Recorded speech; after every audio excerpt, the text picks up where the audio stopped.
जी हाँ, बहुत बहुत स्वागत है आप सभी का एच.ए.एल तिर्की जीके चैनल पर।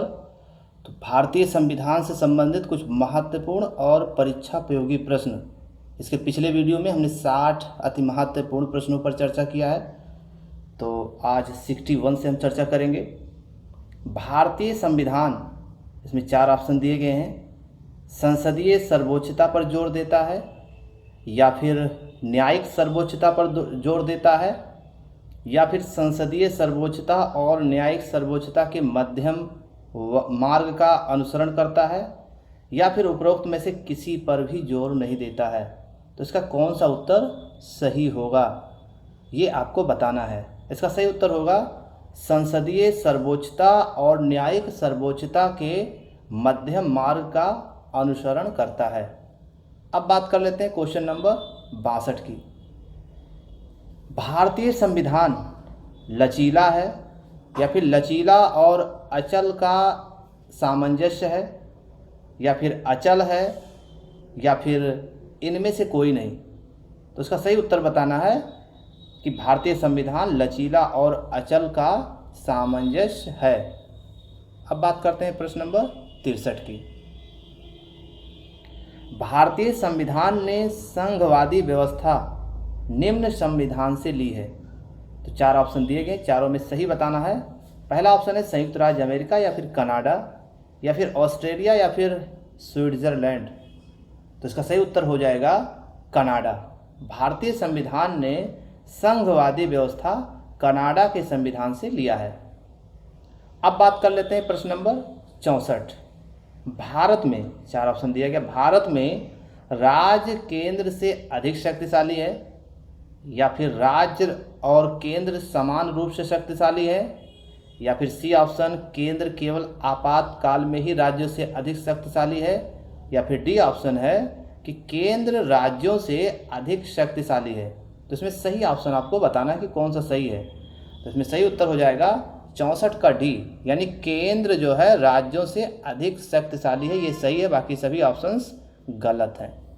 अब बात कर रहे हैं क्वेश्चन नंबर 65 की। जी हाँ, हमारे वर्तमान संविधान पर सबसे अधिक प्रभाव पड़ा है किस अधिनियम का? 1935 के अधिनियम का, या फिर 1952 के अधिनियम का, या फिर 1909 के अधिनियम का, या फिर 1892 के अधिनियम का? किसका सबसे अधिक प्रभाव हमारे संविधान पर पड़ा है? तो 65 का ये ऑप्शन सही है। इसमें हमारे वर्तमान संविधान पर सबसे अधिक प्रभाव 1935 के अधिनियम का पड़ा है। अब बात करते हैं प्रश्न नंबर 66 की। जी हाँ, ये सुमेलित करना है इसमें, तो संवैधानिक विशेषताएं, इसको सुमेलित करें। तो जो 66 का सही उत्तर है वो बी ऑप्शन सही है। इसका मतलब ये हो जाएगा कि ए का चौथा का मतलब ये हो गया कि विधि का शासन ब्रिटेन के संविधान से, और बी का तीसरा होगा। बी का तीसरा क्या है? नीति निर्देशक तत्व आयरलैंड के संविधान से, और सी का होगा दूसरा, यानी कि समवर्ती सूची ऑस्ट्रेलिया के संविधान से, और डी का फर्स्ट होगा, यानी कि आपातकाल के दौरान मौलिक अधिकारों को स्थगित किया जाना, ये जर्मनी के संविधान से अपनाया गया है। अब बात कर लेते हैं क्वेश्चन नंबर 67 की। जी हाँ, क्वेश्चन नंबर 67 क्या है, इसको देख लेते हैं। भारतीय संविधान में ब्रिटिश संविधान से निम्न में से कौन से तत्व लिए गए हैं? विधि का शासन, या फिर न्यायपालिका की स्वतंत्रता, या फिर कानून निर्माण की प्रक्रिया, या फिर संसदीय सरकार? तो इसमें 4 ऑप्शन दिए गए हैं, चारों में सही आपको बताना है। तो इसका जो सही उत्तर हो जाएगा वो हो जाएगा ऑप्शन नंबर ए, यानी कि 1, 3, 4। यानी कि 1 पर क्या है? विधि का शासन, 3 पर क्या है? कानून निर्माण की प्रक्रिया, और चौथे पर क्या है? संसदीय सरकार। भारतीय संविधान में ब्रिटिश संविधान से ये तत्व लिए गए हैं। अब बात कर लेते हैं क्वेश्चन नंबर 68 की। जी हाँ, किस संविधान से भारतीय संविधान ने कानून के शासन, संसदीय प्रणाली और कानून निर्माण प्रक्रिया की प्रेरणा ग्रहण की है? तो ऑप्शन 4 दिए गए हैं।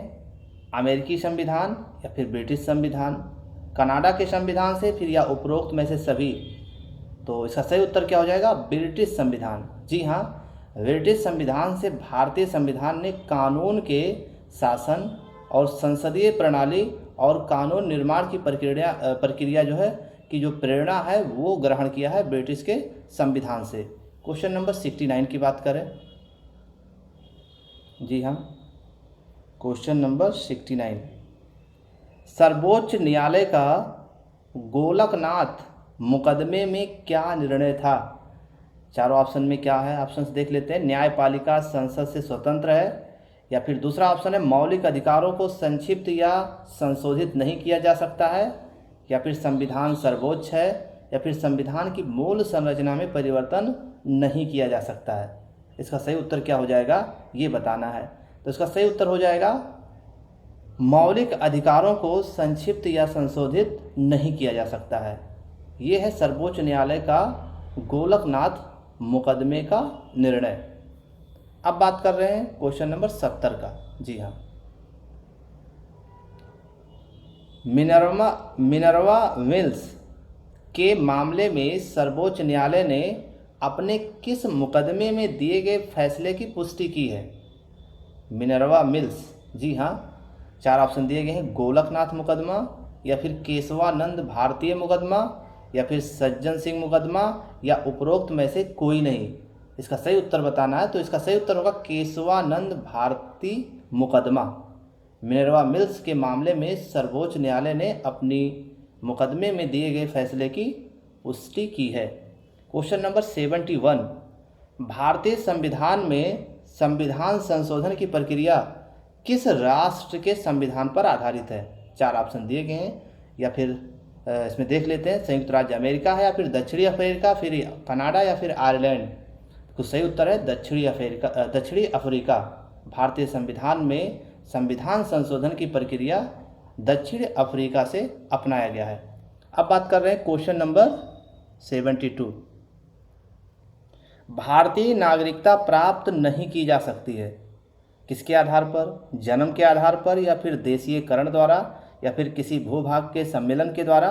तो जन्म के द्वारा और देशीयकरण के द्वारा, या किसी भूभाग के द्वारा या भूभाग के सम्मेलन के द्वारा तो भारतीय नागरिकता प्राप्त की जा सकती है।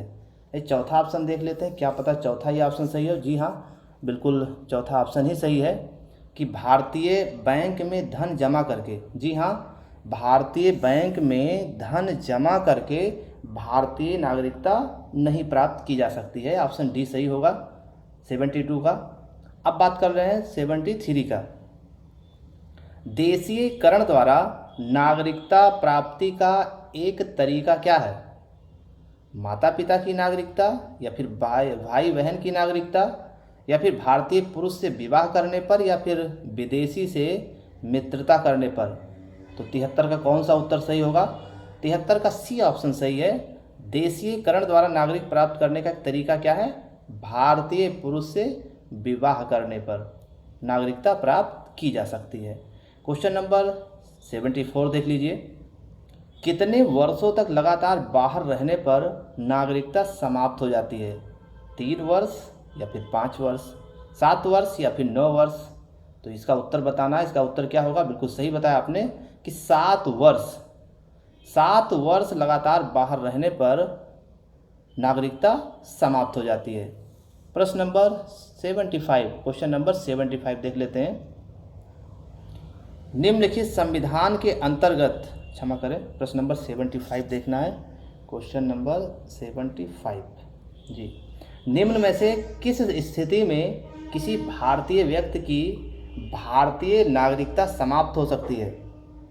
त्यागने पर, या फिर पर्यावसन पर, या फिर वंचित किए जाने पर, या फिर उपरोक्त में से सभी। तो 75 का कौन सा उत्तर सही होगा? डी ऑप्शन इसका सही है, उपरोक्त सभी। यानी कि त्यागने पर, पर्यावसन पर और वंचित किए जाने पर भारतीय व्यक्ति की भारतीय नागरिकता समाप्त हो सकती है। क्वेश्चन नंबर 76 देखते हैं। भारतीय संविधान के अंतर्गत भारत के नागरिकों को वह कौन से अधिकार प्राप्त हैं जो गैर नागरिकों को नहीं है? ऑप्शन सी, कुछ सार्वजनिक पदों की पात्रता, या फिर ऑप्शंस बी संसद व विधानमंडल के सदस्य होने का अधिकार, या फिर अनुच्छेद 15, 16 या 19 द्वारा प्रदत्त मौलिक अधिकार, या उपरोक्त में से सही। तो 76 का कौन सा उत्तर सही होगा? उपरयुक्त में से सभी। यानी कि भारतीय संविधान के अंतर्गत भारत के नागरिकों को ये सभी अधिकार प्राप्त हैं जो गैर नागरिकों को प्राप्त नहीं है। क्वेश्चन नंबर 77 देख लीजिए। भारतीय संविधान में शामिल इकहरी नागरिकता किस देश के संविधान से प्रेरित है? ब्रिटेन के संविधान से, या फिर अमेरिका के संविधान से, या कनाडा, या फिर आयरलैंड के संविधान से? तो इसका सही उत्तर हो जाएगा ब्रिटेन। भारतीय संविधान में शामिल इकहरी नागरिकता ब्रिटेन देश के संविधान से प्रेरित है। क्वेश्चन नंबर 78 देख लेते हैं। नागरिक से क्या तात्पर्य है? जी हाँ, बढ़िया क्वेश्चन है। नागरिक से क्या तात्पर्य है? ऑप्शन सी है जिन्हें केवल राजनीतिक अधिकार प्राप्त हो, या फिर जिन्हें केवल सामाजिक तथा आर्थिक आधार प्राप्त हो, या फिर जिन्हें राज्य की ओर से नागरिकता के साथ साथ राजनीतिक अधिकार प्रदान किए जाते हो, या फिर राजनीतिक अधिकार के अलावा सभी अधिकार प्रदान किए जाते हैं। तो 78 का सी ऑप्शन सही है। नागरिकता से तात्पर्य है जिन्हें राज्य की ओर से नागरिकता के साथ साथ राजनीतिक अधिकार प्रदान किए जाते हैं। अब बात कर लेते हैं क्वेश्चन नंबर 79 की। जी हाँ, क्वेश्चन नंबर 79, अनुच्छेद 5 के अनुसार नागरिकता के संबंध में क्या व्यवस्था है? ऑप्शन सी ए भारत के राज्य क्षेत्र में जन्मा था, या फिर ऑप्शंस बी जिसके माता या पिता में से कोई भारत के राज्य क्षेत्र में जन्मा था, या ऑप्शन सी संविधान के प्रारंभ से ठीक पहले कम से कम 5 वर्ष तक भारत के राज्य क्षेत्र में मामूली तौर से निवासी रहा है, या उपर्युक्त सभी। तो 79 का कौन सा उत्तर सही होगा? उत्तर सही होगा उपरोक्त में से सभी। यानी कि अनुच्छेद 5 के अनुसार नागरिकता के संबंध में भारत के राज्य क्षेत्र में जन्मा था, ये भी सही है। जिसके माता पिता या से भारत के राज्य क्षेत्र में जन्मा था, तो ये व्यवस्था है। उपरोक्त में से सभी इसका सही उत्तर होगा। क्वेश्चन नंबर 80 देख लेते हैं। जी हाँ, क्वेश्चन नंबर 80, निम्न में से कौन सी विशेषता मौलिक अधिकारों से संबंधित नहीं है? तो इसका सही उत्तर बताना है। इनमें से कौन सी विशेषता मौलिक अधिकारों से संबंधित नहीं है? ऑप्शन सी है मौलिक अधिकार साधारणतया मौलिक अधिकार साधारणतया अनुल्लंघनीय है, या फिर मौलिक अधिकार न्याय योग्य है, या फिर मौलिक अधिकारों को संविधान में स्थान दिया गया है, या फिर डी ऑप्शन है मौलिक अधिकार अधिकांशतया सकारात्मक स्वरूप है। तो 80 का कौन सा उत्तर सही होगा? 80 का डी ऑप्शन सही है। मौलिक अधिकार अधिकांशतया सकारात्मक स्वरूप है। ये विशेषता मौलिक अधिकारों से संबंधित नहीं है। बाकी और विशेषताएं जो हैं वो मौलिक अधिकारों से संबंधित है। हमारे वीडियोस को देखने के लिए आपको बहुत बहुत धन्यवाद।